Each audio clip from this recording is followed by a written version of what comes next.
Hello friends, எல்லோரும் நல்லா இருக்கீங்களா? ஆக்சுவலாக இன்றைக்கி சண்டே ஸ்பெஷல். எங்கள் வீட்டில் வந்து காலையிலேயே வந்து சிக்கன் குழம்பு. ஆக்சுவலாக நான் வந்து ஃபிஷ் எடுக்கலான்னு தான் பிளான் பண்ணிவிட்டு போனோம். பட் அந்த ஃபிஷ்ஷு வந்து வரல என் கடையில். ஸோ வந்து ஓகே, இன்றைக்கி சிக்கன் எடுத்துடலாம் அப்படின்னு சொல்லிவிட்டு சிக்கன் எடுத்துகிட்டு வந்தாச்சு. நல்லா சூப்பராக மசாலா போட்டு பண்ணியிருக்கேங்க. இதில் என்னென்ன இருக்குது அப்படின்னா, எப்பயும் போல் தாளிச்சிட்டு இஞ்சி பூண்டு போட்டுட்டு வெங்காயம் தக்காளி நல்லா வதக்கிட்டு, அப்புறம் கொஞ்சம் வெங்காயம் தக்காளி வதக்கி பேஸ்ட் பண்ணிவிட்டு அது ஆட் பண்ணிக்கணும். அப்போ குழம்பு வந்து கொஞ்சம் திக்காக கிடைக்கும்.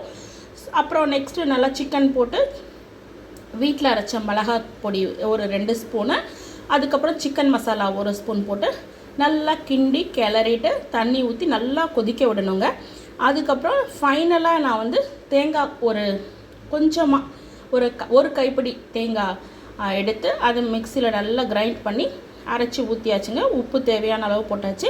அப்புறம் நான் இதில் என்ன ஸ்பெஷலாக ஆட் பண்ணியிருக்கேன்னா குடமிளகாவில் தண்ணி சத்து அதிகங்க. சிக்கன் செய்கிறப்போ நம்ம குடமிளகா அதில் ஆட் பண்ணோன்னா செம்ம டேஸ்ட்டாக இருக்கும். அதே மாதிரி சிக்கன் ஃப்ரை பண்ணுறப்பையும் சொதன்னு அதை செமி கிரேவி மாதிரி பண்ணுவோம் இல்லைங்களா, அப்போவும் வந்து குடமிளகா ஃபைனலாக ஆட் பண்ணிங்கன்னா அது டேஸ்ட்டும் சூப்பராக இருக்கும். இப்போ காலையில் எங்கள் வீட்டில் சிக்கன் கிரேவியும் இட்லியும் தான். காலையில் idli and chicken gravy.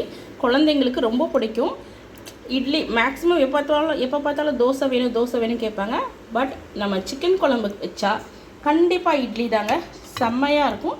So நீங்களும் இதே மாதிரி வீட்டில் சிக்கன் எடுத்திங்கன்னா இட்லி சிக்கன் குழம்பு ட்ரை பண்ணி பாருங்கள். செம்ம டேஸ்ட்டாக இருக்கும் ஃப்ரெண்ட்ஸ். பாய்.